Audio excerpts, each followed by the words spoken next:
Have you ever had this relentless doubt that swirls in your mind, having people expecting you to be a flawless person?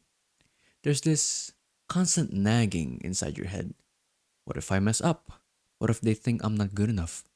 And despite giving your best efforts, you never think that it was good enough.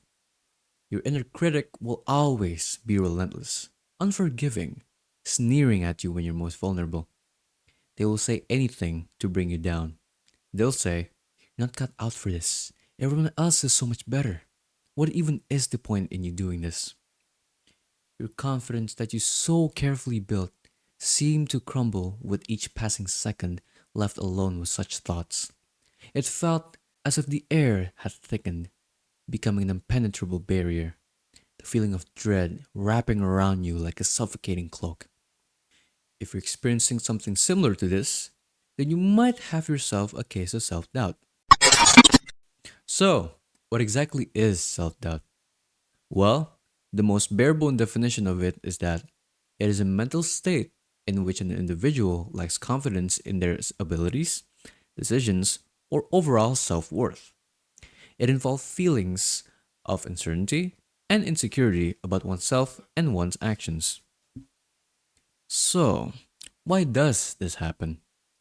Self-doubt can stem from various sources, such as past failures, criticism from others, high expectations, or lack of support. While occasional self doubt is normal and can sometimes motivate self improvement, chronic self doubt can lead to anxiety, stress, and reduced self esteem, potentially hindering personal and professional growth. Then, is there anything I can do about it? I hear you ask. Well, of course there is. Like every problem, there will always be a solution that comes along with it. And in this case, you could start by addressing your feelings. How exactly? Dealing with self doubt involves a combination of strategies that focus on changing thought patterns, building confidence, and seeking support. By consciously acknowledging the issues, you can begin to understand its impact on you and take steps to address it effectively. Firstly, let's try to identify the signs of self doubt. One of the simplest ways to identify this is through recognizing your own thought patterns, specifically the negative ones, such as repetitive or intrusive thoughts about your abilities, decisions, or worth. Like, "I'm not good enough. I'll never be able to do this. Everyone else is better than me. I'm going to fail."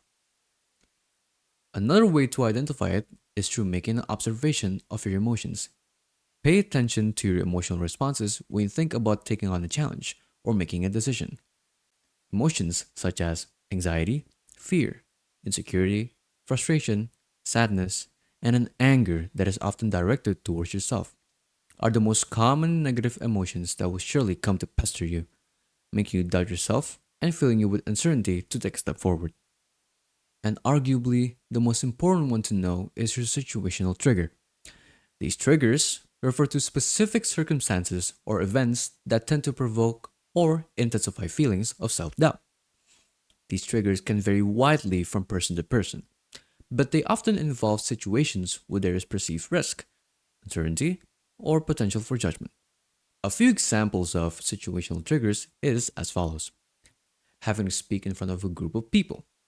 This may trigger the fear of making mistakes or being judged by the audience. Meeting with your supervisor to discuss your performance. You worry that your work isn't good enough or that you might receive negative feedback. Attending a party or networking event. You feel as if you don't belong there. Then you might start to unconsciously compare yourself unfavorably to others. Taking a difficult exam or starting a new course.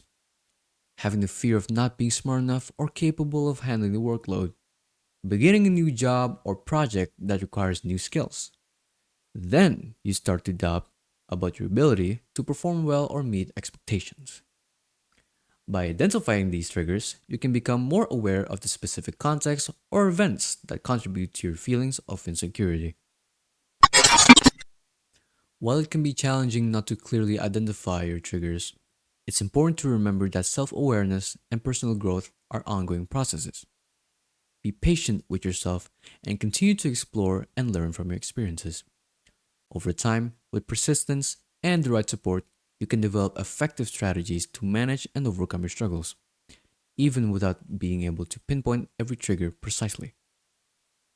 Overcoming this issue is a gradual process that varies from person to person. There is no set time frame because it depends on factors such as the severity of the issue. It could take days, weeks, months, and even years. But in the end of the day, it all depends on your personal resilience, the strategies you use, and your willingness to challenge yourself. Everyone's journey to overcoming self doubt is unique, and it's important to be patient and kind to yourself throughout the processes.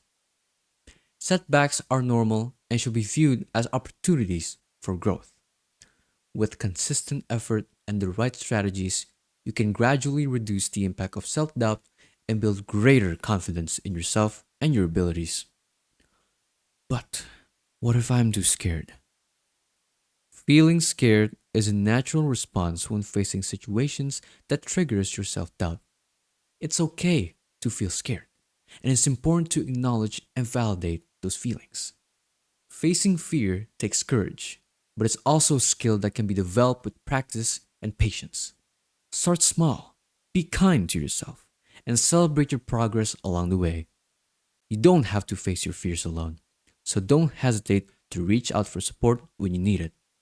You are capable of overcoming your fears and building greater resilience in the process.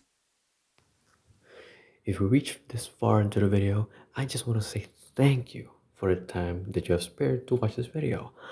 And I wish you good luck in this journey of self improvement. Once again, I can't stress this enough. Thank you very much, and we'll hope to see you again soon. Much love, Chamomile.